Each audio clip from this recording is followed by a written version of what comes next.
तो इस एपिसोड की स्टार्टिंग में हमें मो चैन को दिखाया गया है जो कि अभी अभी खड़ी होती है राइफू के सामने। अब यहाँ पर मैं बता दूँ कि ये जो राइफू है ये ऑलरेडी मर चुकी है, लेकिन ये इसके दिमाग में होने की वजह से, यानी कि मो चैन के दिमाग में होने की वजह से ऐसा सब कुछ चल रहा है। यहाँ पर वो देखती है या फिर याद करती है कि उसको कैसे हराया गया था एंड बाकी अदर चीज़ें कि वो किसके अगेंस्ट फाइट कर रही थी, यानी कंसाई के अगेंस्ट फाइट कर रही थी। एंड यहाँ पर मैं दिखाया गया कि राइफू जो होती है वो उसके ऊपर आकर उसे किस करने की कोशिश करती है, लेकिन वो उसे धक्का देकर वहाँ से भागने लगती है। यानी कि मो चैन वहाँ से जब भाग रही होती है तो वो देखती है कि जो राइफू का चेहरा है वो पूरी तरह से पिघल रहा है या फिर कुछ सड़ रहा है। यहाँ पर हमें दिखाया गया है एक छोटा सा जगह है जहाँ से वो लड़की अंदर जाने की कोशिश कर रही है अनदर वर्ल्ड पे। एक्चुअली में वो डेड यूनिवर्स में जा रही है जो कि मरे हुए लोगों की दुनिया है। यहाँ पे हमें दिखाया गया मो चैन को जो कि भाग रही होती है राइफल से। अब यहाँ पे राइफल जो होती है वहाँ पर वो आ जाती है और वो कहती है कि तुम किसको बीट करना चाहती हो जो यहाँ पर आई हुई हो। अब यहाँ पर वो फाइट करने के लिए बिल्कुल रेडी होती है, लेकिन एक ज़बरदस्त किक पड़ता है मो चैन के चेहरे पर और वो काफ़ी दूर जाके गिरती है, जिसके बाद वो वापस से खड़ी होती है और वो सिर्फ इतना ही कहती है कि वो फाइटर है और वो ऐसे छोटे मोटे पंचेस और बाकी चीज़ों से नहीं डरती। जिसके बाद वो एक कामेहामेहा टाइप का एक अटैक बनाती है और उसे याद आता है कि एक्चुअल में राइफू जो होती है वो तो मर चुकी है, तो फिर ये कोई और है जिसके ऊपर वो अपने रायो स्टाइल 36 आरहार्ट फॉर्म्स का यूज़ करती है और उसके ऊपर अटैक करती है, जिससे जो राइफल की बॉडी होती है वो वैनिश हो जाती है। और फाइनली वहाँ पास से वो जाते हुए इतना ही कहती है, तुम अपनी जगह पर या फिर गोल को ज़रूर पाओगी। अब यहाँ पे इडियट लीडर कह के वो वहाँ से चली जाती है। दूसरी तरफ हमें दिखाया गया है कि जो गायरन होती है वो वहाँ पर खड़ी होती है अपने मास्टर के साथ और यहाँ पर वो दोनों बात कर रहे होते हैं सोन साकू के बारे में, जो कि अभी अभी नीचे की तरफ गिर गई है, जिस पर लीडर कहती है कि वो भी नहीं मरी है।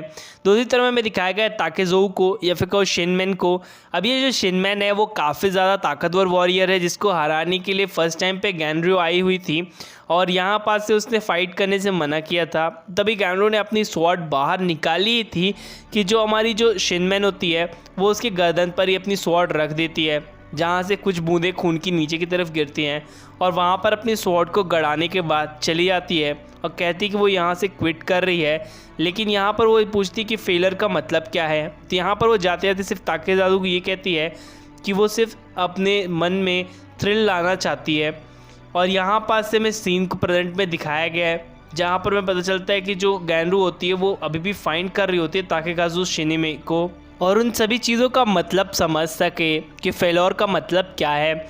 यहाँ पर हमें दिखाया गया है मो चैन को जो कि वहाँ पर खड़ी होती है और आसपास का जो एरिया होता है वो या फिर कोई डिफेंस एरिया जो होता है वो टूटा हुआ होता है, जिस पर वो कहती है क्या ये किसी तरह का बैरियर है।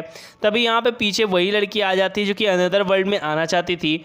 तो यहाँ पर हमें दिखाया गया है कि यह यमोतोसु। अब यहाँ पर वो ये कहती है कि वो अपने लीडर सोनेसाकू को ढूंढ रही है, जिस पर वो कहती है हाँ वो लड़की वो तो दूसरे वर्ल्ड पर है। जिसके बाद ये दोनों एक दूसरे के साथ फाइट करने वाले होते हैं कि सीन शिफ्ट हो जाता है। दूसरी तरफ हमें दिखाया गया कि प्रेजेंट टाइम लाइन में या फिर कहूँ जो प्रेजेंट में जो चल रहा है वहाँ पर हमें दिखाया गया है कि जामाडा और बाकी जो चीज़ें होती हैं वो पूछ रही होती कि तुम्हारे साथ हुआ क्या है, तुम इतना रो क्यों रही हो, इतना घबराई हुई क्यों हो। सीन शिफ्ट होता है और हमें दिखाया गया इस लड़की को जो कि काफ़ी ज़्यादा पावरफुल तरीके से अपने स्वॉर्ड्स को बाहर की तरफ निकाल कर दौड़ती है, जिससे वो मो चैन से फाइट कर सके। एक्चुअल में वो मो चैन को नहीं मारना चाहती है, वो उसके पीछे खड़े डीमंस या फिर कहूँ अनडेड आर्मीज़ को मारना चाहती थी।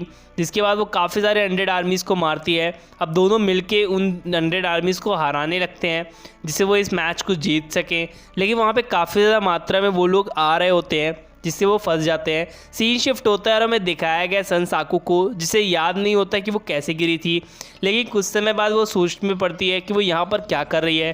तभी उसे याद आता है कि वो ब्रिज के ऊपर से भाग रही होती है मो चैन को बचाने के लिए, तभी वो नीचे की तरफ गिर गई थी जिसकी वजह से उसे चोट आ गई है।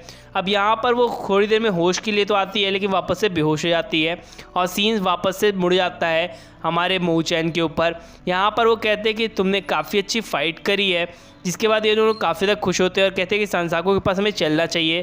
तभी अनडेड आर्मी की और बड़ी आर्मी आ रही होती है इन्हें हराने के लिए। भाई यहाँ पे गैनरू को दिखाया गया है जो कि बोलती है टैम तुमको यहाँ से चलना चाहिए। क्योंकि यहाँ पर काफ़ी बड़ी आर्मी आ रही है, जिस पर वो कहता है कि हाँ तुम इस लड़की के साथ चले जाओ, तुम्हें वो टोमेटो गर्ल मिल जाएगी। एक्चुअल में संसाकू कोई टोमेटो गर्ल यहाँ पर वो कह रही है।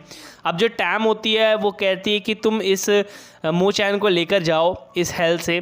वो यहीं पर रहकर फाइट करना चाहती है और अपनी पावर्स को बढ़ाना चाहती है, जिसके बाद वो अनडेड आर्मीज़ के सामने खड़ी हो जाती है। यहाँ पर उसे गैंडो बोलती है कि चलो, लेकिन वो नहीं जानती और रेडी नहीं होती है। तभी उसके सामने काफ़ी बड़ी दीवार खड़ी हो जाती है पत्थरों की, क्योंकि जो कि हमारे तैन ने ही खड़ी की होती है।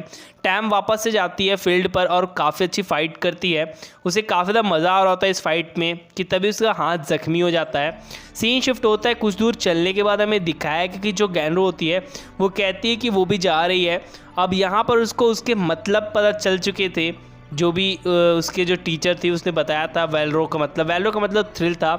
तो यहाँ पर फाइटिंग चल रही होती है और वो ये सारी बातों को याद करते हुए अपने मास्टर को बताती है कि वो वापस से फाइट पे जाकर अपने थ्रिल को पाना चाहती है और अब वो मतलब समझ चुकी है थ्रिल का। अब यहाँ पे ताकेज़ावा की मतलब को इस बात को समझने के बाद वो अपनी स्वॉर्ड जो होती है वो मो चैन के हाथों में देकर वहाँ से फाइट करने के लिए चली जाती है, जहाँ पर फाइट अभी भी चल रही होती है। क्योंकि अब हालत बहुत ज़्यादा ख़राब हो चुकी है टैम की, क्योंकि उसके पूरे शरीर पे वह स्वॉर्ड्स एंड अदर चीज़ें घुसी पड़ी हैं। जिसके बाद वहाँ पे गैंडो वापस आती है, जिस पर वो पूछती है कि तुम्हें वापस आने की क्या ज़रूरत थी। जिसके बाद ये लोग मिलकर एक बार फिर से फाइट करते हैं और एक बार फिर से फंस जाते हैं उस जगह पर। यहाँ पर हमें दिखाया गया कि उस हेल्क वाला जो डोर है उसे कोई खोल रहा है। खोलने वाला कोई और नहीं, यहाँ पे मो चैन होती है, जिस पर वो कहती है कि मिस आप वहाँ पर चलना चाहिए आपको। जिस पर कहे नहीं, मेरे बिना और मेरे साथ ही जॉनफुन की जो रक्षा है वो कर सकते हैं, तो तुम चली जाओ। जिसके बाद वो अपने हाथों को ऊपर उठाते हुए कुछ मंत्र का उच्चारण करती है, 2000 200 1000 ऐसे करके।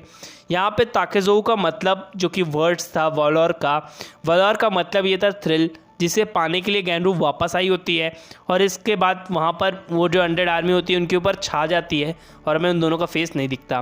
दूसरी तरफ हमें दिखाया गया कि प्रेजेंट में जहाँ पर सभी के सभी लोग जो होते हैं वो काफ़ी अच्छी तरीके से सोए पड़े होते हैं खाना खा के। जहाँ पे दो लड़की ढूंढ रही होती है बाथरूम को, तभी वो एक स्टोन के पास आके गिरती हैं, जिस पर वो डर जाती है क्योंकि ये स्टोन को आज तक कोई हिलाया नहीं था। और वहाँ से निकलती है हमारी मो चैन को देखकर इनकी बिल्कुल फट जाती है, क्योंकि ये एक अनदर वर्ल्ड का डोर था जिसे बंद किया गया था मंत्रों के उच्चारण से। जिस पर वो बताती कि ओल्ड मास्टर एंड सभी बातें जो कि उसके साथ हुई थी, ये सारी बातें बताने के बाद हमें दिखाया गया कि स्वॉर्ड जो है थोड़ी थोड़ी सी चमक रही है, जिसे ये तीनों लड़कियां देखकर काफ़ी ज़्यादा शॉक में होती है कि ये स्वॉर्ड चमक कैसे सकती है। इसी के साथ साथ जो और दो स्वॉर्ड्स थी वो भी चमकने लगती हैं। अब यहाँ पर हमें दिखाया गया है कि जो भी और लड़कियां जो ट्रेन कर रही थी अपने आप को, उनके पास भी जो स्वॉर्ड है वो चमक रही है। इसका मतलब 3 बीट्स एंड 3 स्वॉर्ड्स जो कि अलग अलग हैं वो काफ़ी ज़्यादा पावरफुल है। यहाँ पर हमें हिमोको के बारे में दिखाया गया जो कि स्वॉर्ड्स के साथ बीट्स को भी चाहती है खुद के लिए। तो यहाँ पर कुछ गुंडे टाइप के लोग आते हैं, यहाँ पर हमने इन्हें एपिसोड 1 में भी देखा है। तो जो हमारी यमाडा होती है वो वहाँ पर आ जाती है, उनसे फाइट करने ही वाली होती है कि सीन शिफ्ट हो जाता है। अब यहाँ पे हमें गोल्ड सील को दिखाया गया है, वो कहती कि उसे उस 3 बीट्स एंड 3 स्वॉर्ड्स चाहिए ही चाहिए।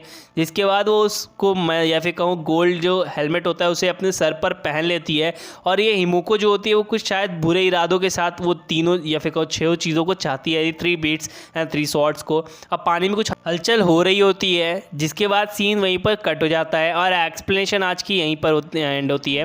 गाइस, अगर आपको मेरी एक्सप्लेनेशन अच्छी लगी हो तो प्लीज़ चैनल को ज़रूर सब्सक्राइब करना, और आपको न्यू कौन सा एनिमे देखना है तो उसको भी मैं एक्सप्लेन करूँगा, तो कमेंट में ज़रूर बताइएगा। जो मेरा न्यू चैनल है उसे भी जाके आप लोग सब्सक्राइब कर लीजिए एंड बेल आइकन प्रेस कर लीजिएगा। डिस्क्रिप्शन में लिंक मिल जाएगी। Thank you.